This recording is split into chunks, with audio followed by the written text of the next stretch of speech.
Let's go up to the top to the gear icon. This is where you'll find your settings for Google Calendar. In this menu, you'll find settings, trash, density and color, the ability to print, and a way to get add-ons. Let's start with settings. In the general settings, you'll see a number of options that you can choose. We'll look at these in a little more detail in another lesson.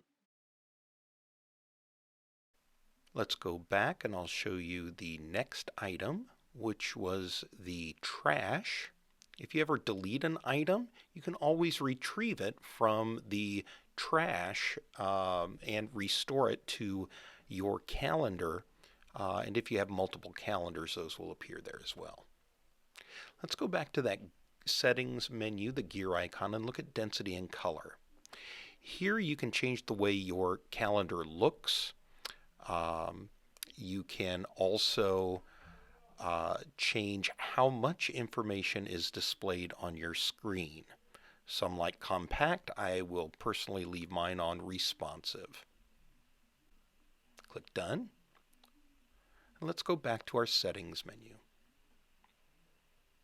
If you'd ever like to make a printable calendar, you can change the print range using the calendar drop-down just by clicking on the date and changing. You can decide whether you want it to be by day, by week. You can decide how large you want this to print in terms of font. You can change it from landscape to portrait and decide if you want color, black and white, and so on. Notice you can show weekends or not, and go ahead and print when you're ready.